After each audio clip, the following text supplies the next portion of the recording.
Welcome to the 460th episode of the Reading and Writing Podcast. Stay tuned for my interview with Harald Gilbers, author of the novel Germania. Stay tuned for the interview.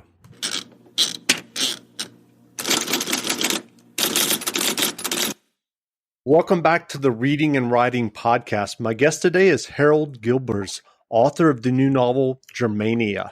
Harald, welcome to the podcast. Hi, Jeff. Thank you for having me. Great. If someone hasn't heard yet about your new novel, Germania, how would you describe the novel? I think it's a mystery novel set in Nazi Germany. It's about a mad serial killer who targets women in Berlin in 1944. And my main character is a ex-police commissioner. He's in a quite peculiar situation because he's Jewish. So he was sacked from the police force when Hitler gained power. But this is 1944, in the midst of the war. Most able men are at the front. And my main character, he's called Oppenheimer. Oppenheimer is one of the only people who can catch this killer. And so he gets reactivated. He is Jewish, but he still lives in Berlin because he's married to an Aryan woman. So he has some little degree of protection still. And this investigation where he takes part is declared as top secret because, as it turns out, the women that are killed have all some connection to the Nazi past. But later, Oppenheimer finds out that even the killer is quite sympathetic to Hitler's cause. So things get really messy.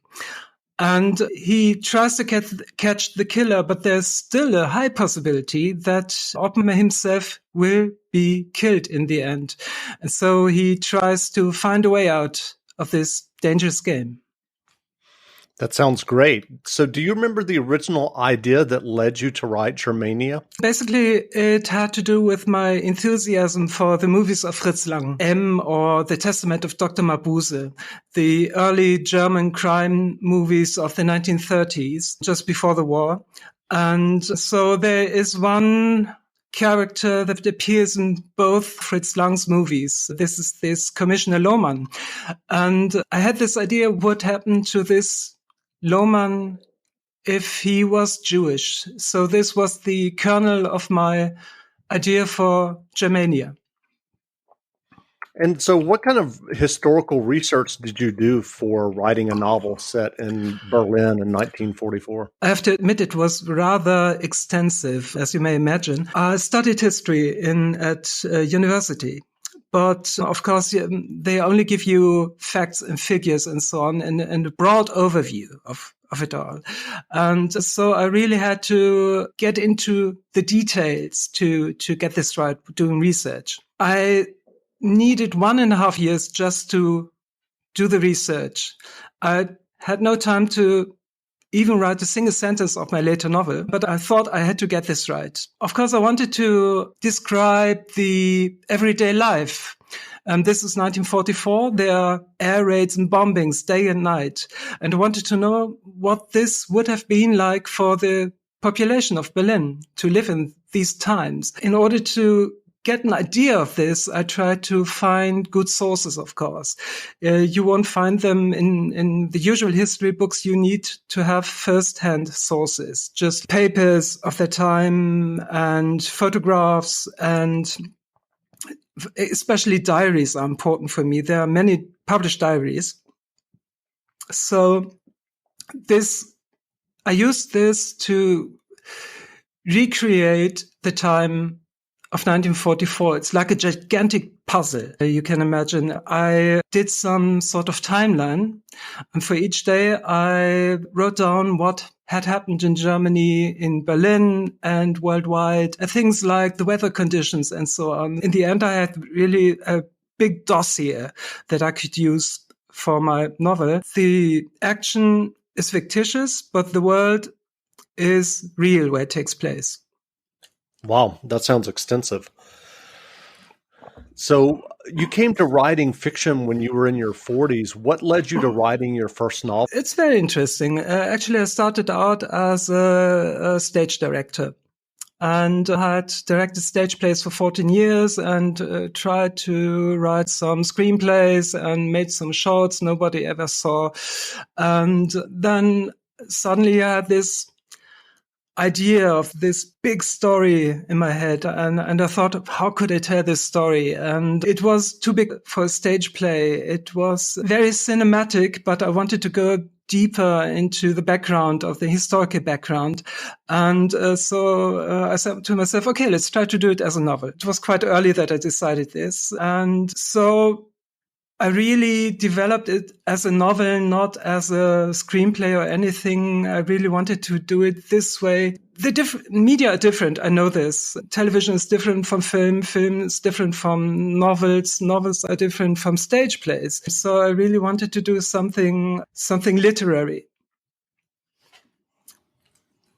And so are you working on another novel now? This is actually the first part of an ongoing series. The Oppenheimer series continues on. I wrote this novel 12 years ago, and now I'm writing the sixth novel that takes place in 1948 and describes the beginning of the airlift. And so what has your experience been in writing these six novels? What has the reception been?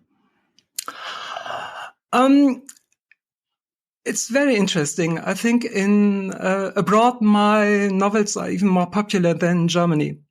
I sometimes see this. They are very popular in France. They are extremely popular in France and also quite popular in Italy and Greece. The German sales are also doing quite well, but at first it wasn't clear that this is going to be a series. The first novel had very good sales, but with the second, it became less and less. And really, after the third and fourth novel, the reading public caught on. So this is now really an established series in Germany also. That's great. Given your experience of writing these six novels, what writing advice would you offer for those who are listening and working on their own stories and novels? Yeah, I've been very long in that position myself. So I wanted to tell stories. And I think the most important thing for any storyteller is that you really finish your work, you finish your story, you try to get a final draft somehow. This is the most important thing. As long as you have this final draft, when you have finished this, you can call yourself an author, you can call yourself a writer.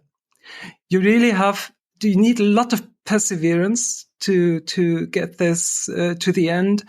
And of course, marketing your script is another thing. This is also a bit dependent on luck and what the market wants at this particular time. So I guess my best advice for any writer with a finished novel in his desk would be to find a good literary agent so that you are able to get to the big publishers. Otherwise, you wouldn't even get this contact. You need really an agent to as a mediator.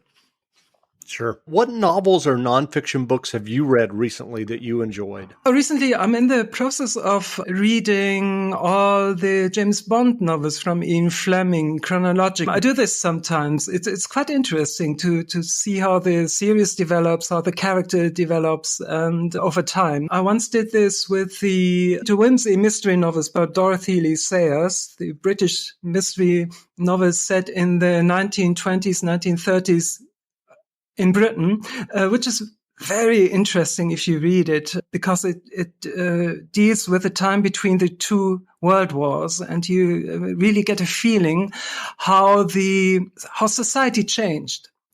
And this was absolutely a blueprint for me in trying to do a similar thing with the Oppenheimer series, beginning from 1944 and going into the post-war era.